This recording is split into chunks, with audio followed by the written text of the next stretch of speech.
Hello and welcome to Finger Thinking, a channel dedicated to analog productivity and creativity tools. Okay, so today we have a very recent addition to my collection. I picked this up last week. I have been watching it on Gumtree for some weeks now. I like to watch them as the price drops. So this started out at $100 and then after a few weeks she dropped it to $50. And then I was getting ready to make an offer, but obviously got a bit distracted with life. And then before I knew it, she dropped it to 20 bucks. So what do we have? We have a Adler Contessa.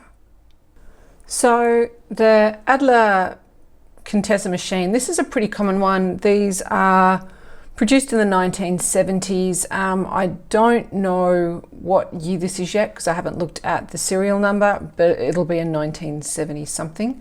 So I have never played with one of these before. I got my dad to buy me one recently in the city where he lives, so I do have another one of these elsewhere in the country, but I haven't played with it yet.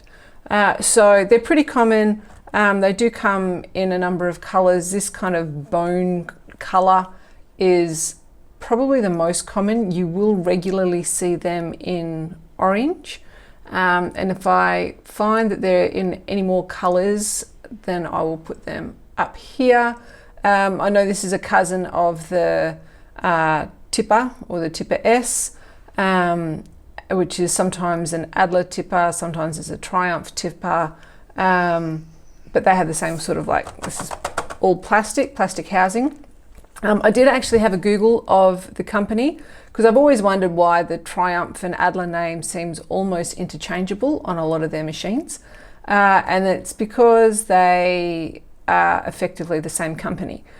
So Triumph, far out, Triumph's been around for almost 130 years. That was started, according to Wikipedia, in 1896. In Germany as a subsidiary of the Triumph Cycle Co. In Coventry in the UK.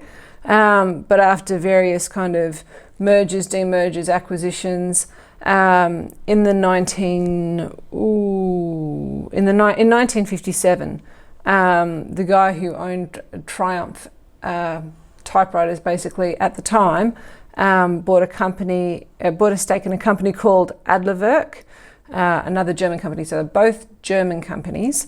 And then after a while that was sold to Lytton Industries, so you'll have come across a lot of typewriters that are Lytton Industry typewriters. And then that was sold 10 years later to Volkswagen. And then 6 or 7 years after that it was sold to Olivetti. So the brand Triumph and Adler has been kind of linked for a very long period of time, but they did start out as separate companies, and that explains why certainly when you get to the late 60s and in the 1970s, you see the same machine badged differently. So this one is badged as an Adler. I did have a quick look. I don't think the Contessa was ever badged as a Triumph, not that I could see. I could be wrong on that. If you know differently, please let me know in the comments. But yeah, so this is what we're dealing with. We've moved into the 70s. It's plastic, so the materials of construction were changing significantly. So the whole kind of all metal machine is a thing of the past. This is much lighter. This probably weighs, I haven't weighed it, but it probably weighs about 6 kilos. And I can see already that this is plastic, and even the base is plastic, but we'll go through all of that in a minute. So first, I think what I'll do is we'll have a quick look at the case.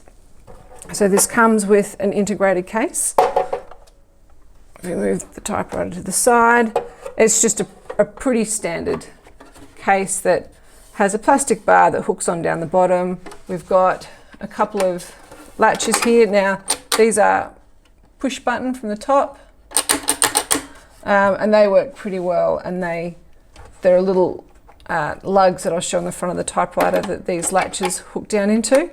So the whole this whole case is filthy, but pretty brittle, to be honest. Like, these are, I don't know if this is plastic that has gotten more brittle over the years, because this is probably in the order of about 50 years old, or if these machines, these cases were always brittle. But it's pretty common to find any machine with this kind of case that might have a crack somewhere. I think this one's pretty good.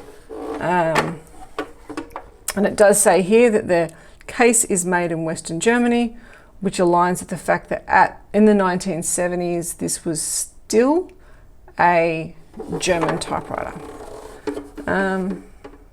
Okay, or a German company. Okay, and then on the front, needs a bit of a polish, but it does say Adler there.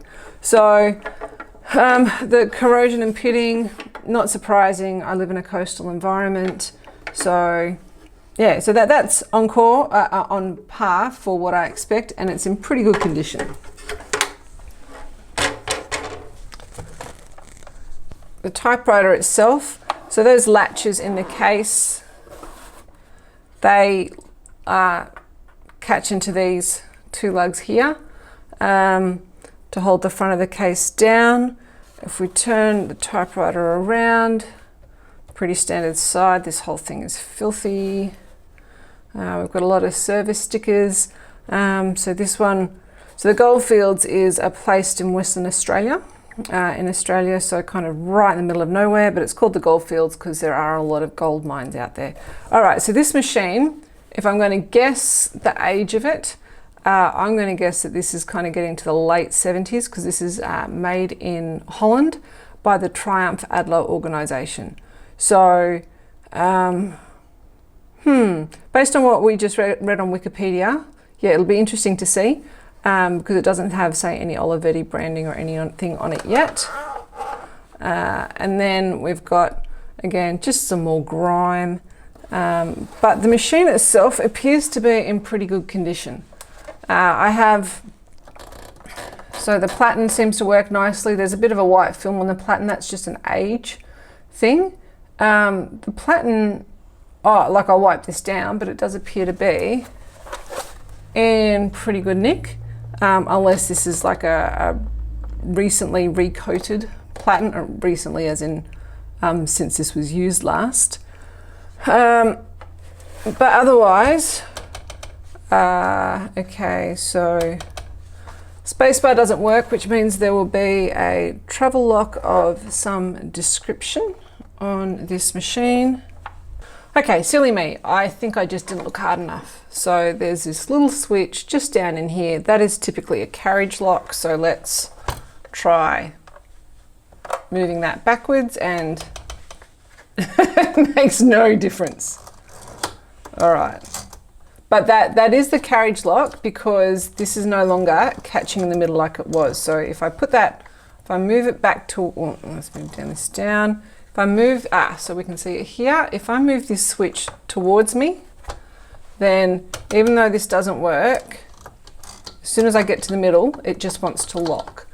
And if I move that back, then I'm able to move this the whole way. So this is looking like this machine is going to be gummy central. All right, so I can now move the margins out of the way. I can move this the whole way. Oh, the bell, I like the bell. That's excellent. But, okay, none of this moves. None of this moves. I did not check this before I bought it.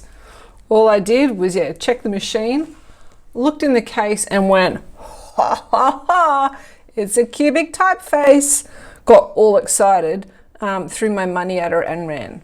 So, and which is pretty typical. I don't always check that these things work. As long as they look like they haven't been dropped or something, then it's pretty fair that I reckon I'll be able to fix them. And that's half the fun, right? So it looks like we are going to be having a fun afternoon with the rubbing alcohol. All right, look, first things first, this doesn't have a ribbon in it, so I can't check it.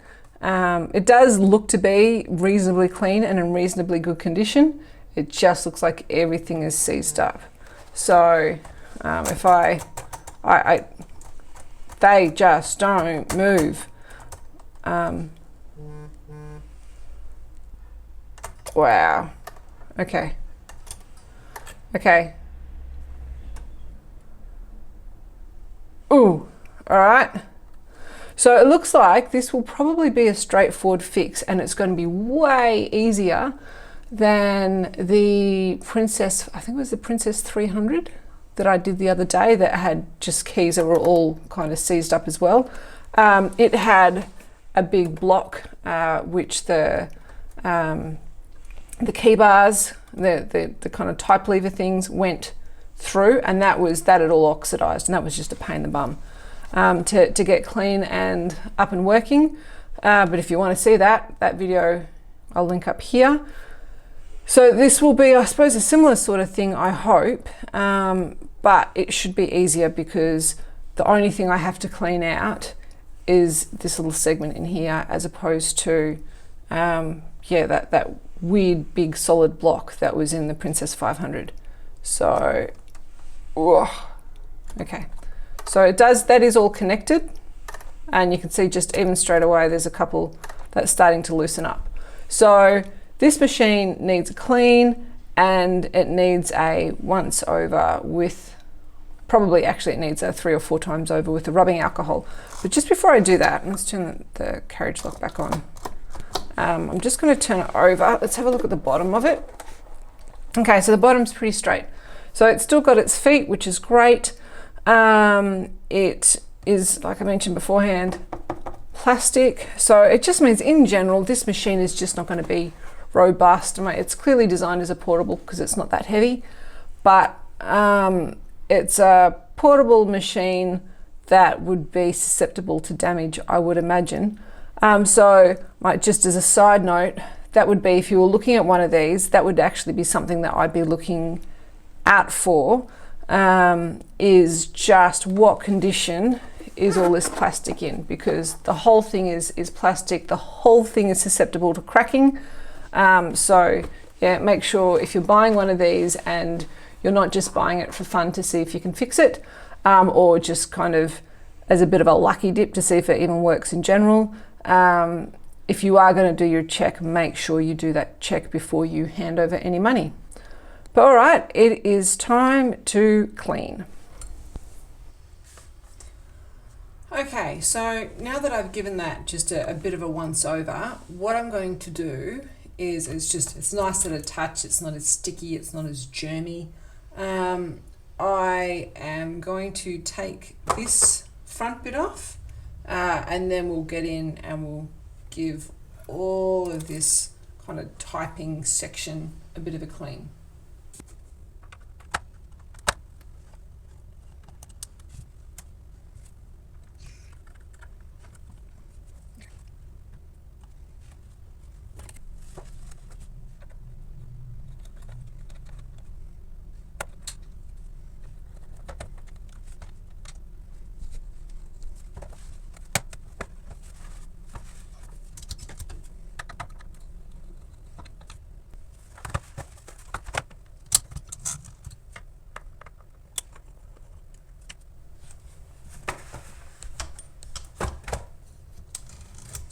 Okay, so that was 6 screws. There were 2 at the front, 2 in the middle, and then 2 at the back there.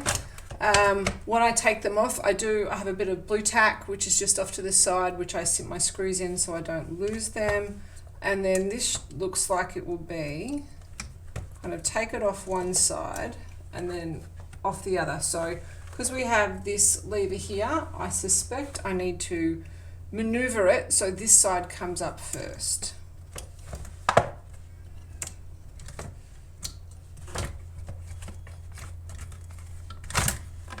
There we go.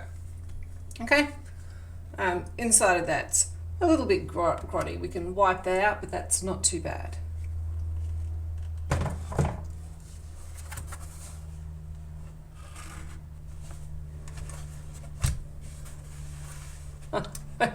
Okay, so looks like this comes with a bonus typewriter eraser.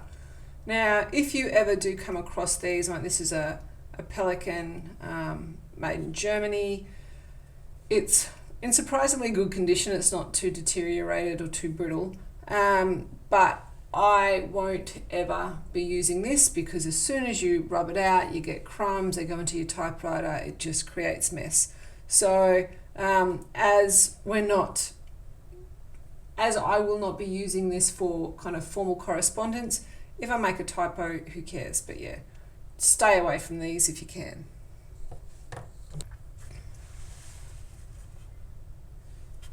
All right, so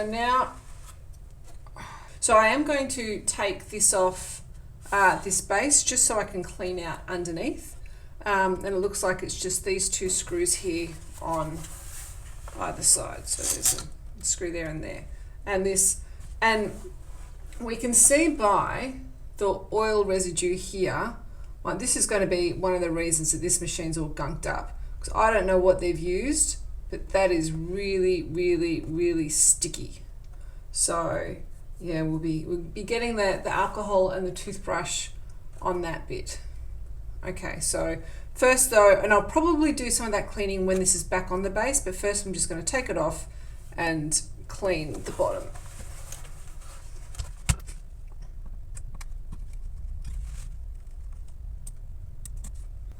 Okay, so this is all I do with my screws, and I'll just put the ones on the left on one side and the ones on the right on the other.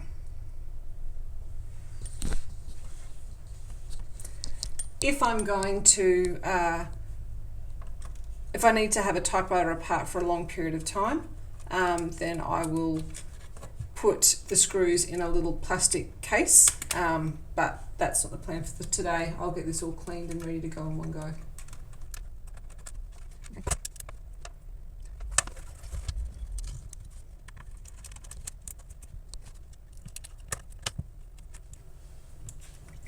So one thing I'm finding is there are these little kind of plates, floating plates, that are sitting in the brackets, and I need to hold those up, otherwise the screw's just going to keep spinning.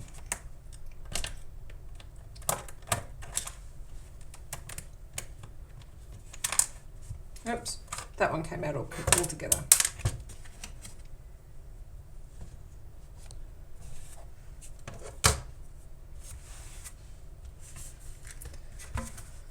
So yeah, just something to be aware of. Be careful of these. So this little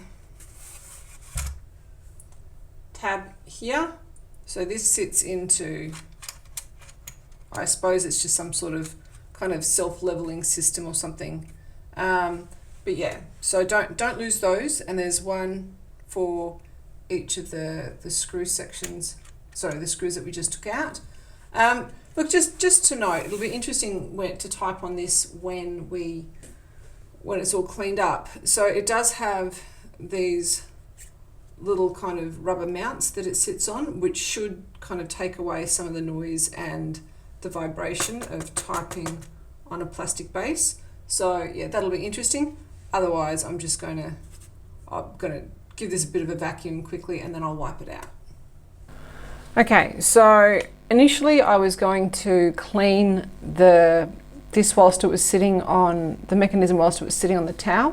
When I can see how putting it straight on the towel pushes the carriage up, I kind of don't want that pressure on the carriage if I don't have to have it. So what I'm going to do is I'm going to just sit it back on the base, but yeah, we'll do it that way.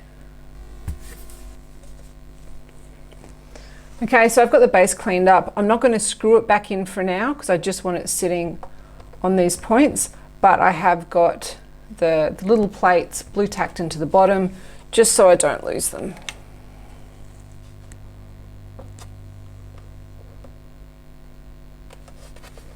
Okay, so that's way much better on the typewriter itself. It's not pushing the carriage up.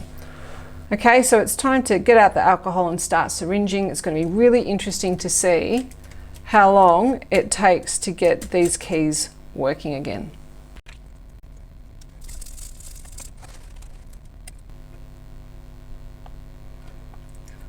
These are almost rock solid. They are almost King Arthur, sword in the stone. Bloody hell.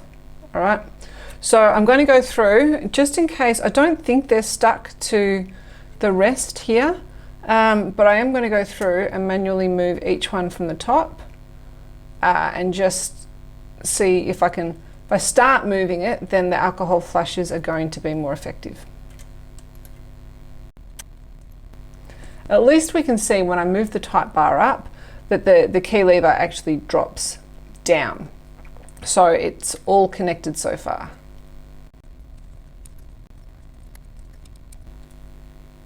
Now I am trying to do this gently, but wow, it is taking a substantial amount of force to get some of these keys just to, some of these type bars, sorry, just to move that first time. And yet if I come back to any of them, they're all automatically will move easier. They just, this first move.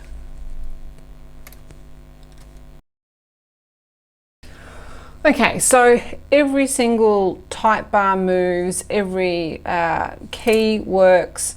Now it's just flush, flush, flush, clean, clean, clean. Because these are sticky.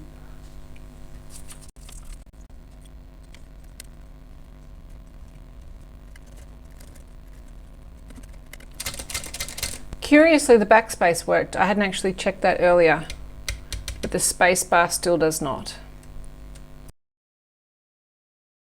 So, okay, so we've just been through all of the keys a couple of times.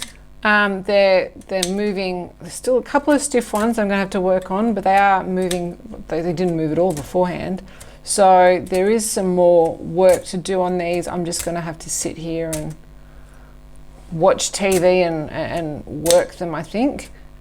One thing I will be doing is just checking the sides of each of the type bars to just see if there's any kind of grit along the side. So if I pull up a type bar, and sometimes it's one thing to kind of clean this segment part, it's another thing to clean the sides of the type bars. Like I'll try and, if we tip that up, so sometimes, and I've got to be careful that this doesn't fall off the base because I don't have it bolted down, but just in here, like that can be really sticky as well. So, and you can see just me scratching that. Can you see, oh, hopefully you can, that's just scratching off all sorts of gunk there, and even running my finger along the side, that's really, really sticky on that little type bar, and it's sticky on both sides. So someone has filled this with God knows what sort of oil. Good gracious, it's the Goldfields where it came from. It probably could have been some sort of heavy diesel oil. Goodness gracious, like no one knows. There's an awful lot of industrial work out in the Goldfields. So yeah, I will do the next bit off camera, but what I will be doing is just going through every single type bar, and I'll probably do it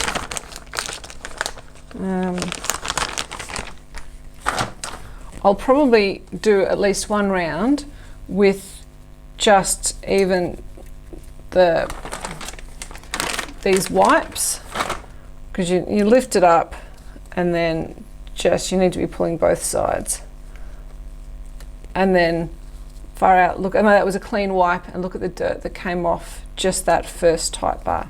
So that's what I will be doing, and when I'm done, let's try that.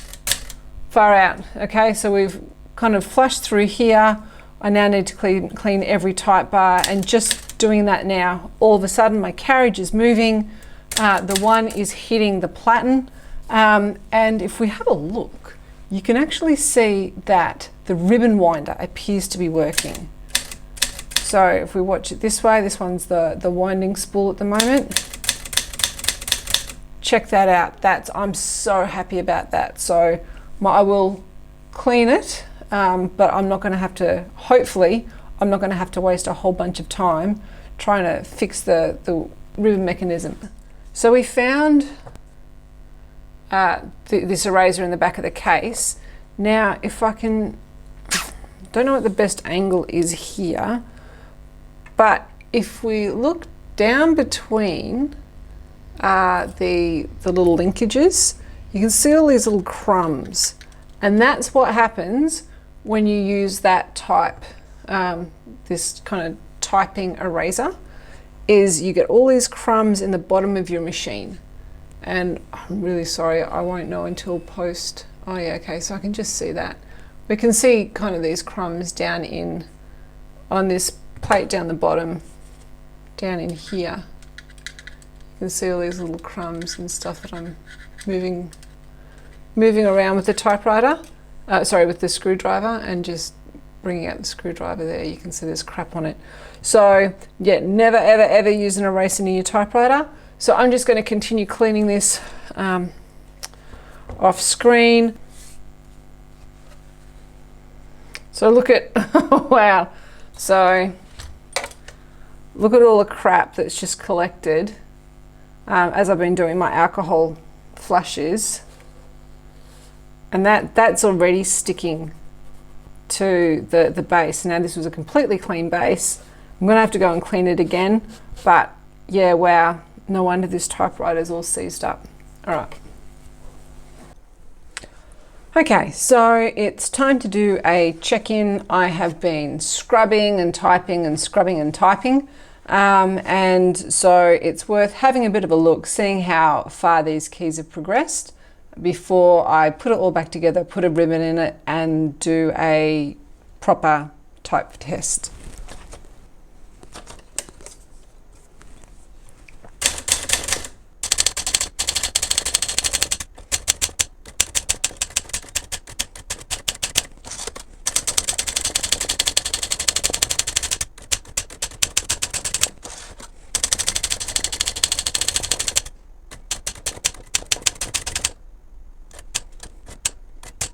Okay, so I still have some more work to do on this cent and dollar sign key.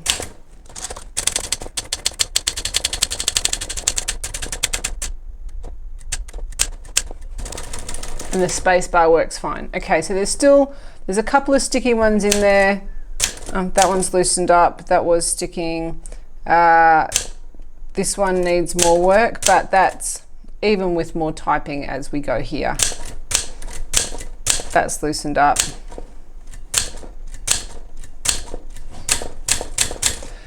So I think we're in really, really good shape. So just to go over what I did, because I did do most of it off camera, these videos were getting really, really long. So I had my wet wipe, and for each type bar, let's turn this around. For each type bar, I made sure that I'd wipe down both sides of the type bar, because there was just lots of gunk that was on the side of these type bars. So I've wiped them down, and then I've come back with the toothbrush and some isocol, some rubbing alcohol, and scrub. I've scrubbed both sides, and then I've got back in there and wiped that down again. And because the hardest part is the residue down the base. So then I'd flush, and then it's just lots and lots and lots of typing. So just sitting here, move that back out. Just sitting here with the TV on in the background going tap, tap, tap, tap, tap, tap, tap. So just the same key over and over and over again. Some of them loosened up much faster than others, which is that's really common. That's always what happens. But otherwise, yeah, the space bar is now working of its own accord. I did also just flush down in here. So if I zoom in, you can see that there's just a bit of a block in here where these kind of key levers go through down here. So I just flushed that with a couple of syringes of alcohol. I don't even know where my syringe has gone. It's somewhere around here. Oh, there it is. So just a couple of syringes of alcohol. The other thing I did was there's There is also a bit of a block down here, so just along here and down through there. I flushed that as well. So I lifted all the keys up, kind of tied them up with a hairband, and then flushed underneath. And then I blew it out with my trusty air compressor. If you haven't seen my other videos, I don't have like a workshop compressor. I have this little CompuCleaner Expert, and this was 99 bucks on Amazon. You can get cordless ones, but I wasn't convinced they would be powerful enough. Yeah, and so it's that standard, and then so it's a great little unit. You can see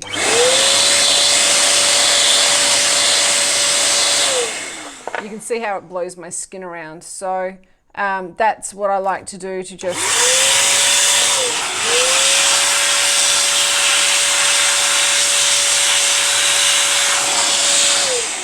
and what happens, just because this is basic physics, the compressed air is actually quite warm, so it blows and dries at the same time. So the other thing I've done, just whilst I was off camera, I finished wiping down the back of the unit. I wiped down the platen. Yeah, anyway, so I'm now at the point where I am going to just lube up this type bar segment here. So I'm right at the end of my oil actually, so I need to go get some more, but this is just sewing machine oil. I'm going to give a really light little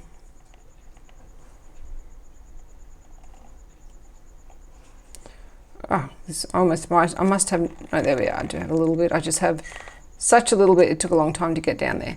So you don't want a lot, otherwise you end up with the mess that I've just had to clean up. And then I'm just going to go back and just do a few more rounds. Let's start with the sticky ones. All right, so as soon as I've added that oil in, everything is just working beautifully. Whoops, my fingers aren't working beautifully, but the keys are.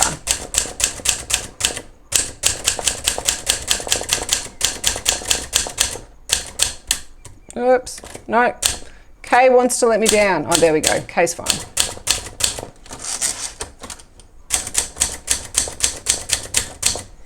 Wow, so how's that a change from where we started? Okay, I am going to bolt this back up and then put the cover on it, and we'll get into putting a ribbon in it and doing a type test. Oh, but whilst I have the cover off, so in the beginning, this had that big Goldfield sticker on it, which was really unattractive. So I thought, look, I'll give it a go and pull it off. It took probably about 5 minutes to clean this up, but it's almost schmicko new again. So the first thing I did was I got a wet paper towel and I put it over the sticker and just soaked it for a bit, just to loosen it. Because someone had a go at trying to pull a corner off years ago and then given up because the corner was all yellow, and folded over. And then I've peeled it back, didn't get all of it, so kind of soaked it again, and then just got out like a library card and scratched it. And the reason that the library cards, so this is just flat, are more flexible than a credit card, but you want the plastic on plastic, so it's not going to scratch. And then between a little bit of the rubbing with the cloth, and then here's another trick that you might not know. If you ever have residue on something, this is really good if you're buying presents for somebody and it's got a hard surface and you've got sticker residue, like price tag residue. Blue tack, and you can rub it back and forward, you can roll it over, and what will happen is that the sticky that's actually left on the surface will collect on the blue tack. It's just amazing. So I had to do that, and because this was decades old dried adhesive, I got out the plastic eraser and I rubbed that. Now don't do that over the typewriter, do that way to the side where the typewriter is not. but you can see that's, I might even remove the edge of the sticker. So that worked amazingly. Don't do it with this eraser because this has abrasives in it. This is not a plastic eraser. So you want one of those kind of like Mars. This is a Mars Stapler or a Stapler Mars eraser. It may work with like one of those flexible erasers that art students use. I haven't tried it. I don't think you need to try that. Everyone has a student plastic eraser lying around. And yeah, so 5 minutes and I got rid of that absolutely heinous sticker. All right, now to put it back together. Okay, so the ribbon that I'm using is just a group 3 ribbon. I have a bunch of these cheapies for testing typewriters that just come off Amazon.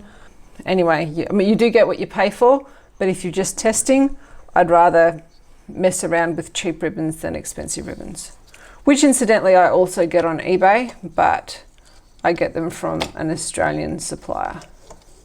There we go, so that fits.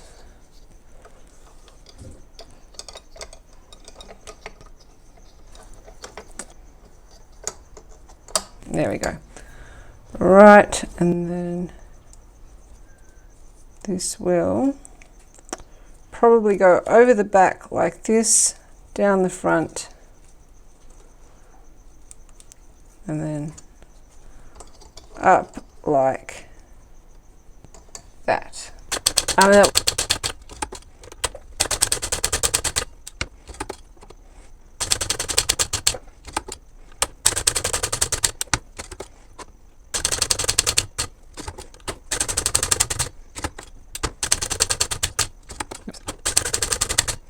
All right, so they all worked just fine. And to see the typeface, it is a beautiful cubic typeface. Okay, I think I'm pretty happy with this. So it's a big clean. That will be today's video. I'm going to leave it at that. I will do a review of this in a future video, so keep watching. But yeah. Okay, so the only thing left to do is put the top back on it, and that's it. So that is how you fix an Adler Contessa that doesn't type. Well, for the reason that we discovered anyway. So look, thank you very much for watching. Look, these videos, sometimes they're pretty straightforward, but if you've spent any time playing with the typewriters, they just take a long time. Like that took me hours of just cleaning and testing and cleaning and testing. It's not difficult, anyone can do it. It's just time consuming. So yeah, do it when you can watch something on the TV in the background. Or indeed do it whilst you're watching finger thinking videos on YouTube. That would be even better. All right, so I won't go through the features of this machine. It's pretty standard. There is nothing special about it. The only things worth calling out were the location of the travel lock, the carriage lock, which I did, which was up here. I'm so happy with how that came up. There is no residue there. You'd never guess there was a sticker there. And so, yeah, that's the Adler Contessa. I'll do, it works. I'll do a review of it in a future video. So if you want to see that, subscribe. And you'll get a notification when that video comes up. But otherwise, that's the end of this video. So thank you very much for joining me here at Finger Thinking today. I do hope you've liked the video. Please like and subscribe. It really does help the channel. This is about the algorithm. This is just a hobby channel for me. I do this for fun because I like to play with typewriters. I had to learn a lot from YouTube, and so I'm kind of paying it forward in that way, but it certainly helps the visibility of the channel with the algorithm if you like and subscribe. Anyway, so yeah, if you have any comments, leave them for me below because I do review and respond to all of them. Otherwise, thank you very much for spending some time here at Finger Thinking today. I hope you've enjoyed the video. I look forward to seeing you in the next one. And yeah, have a great day. Bye.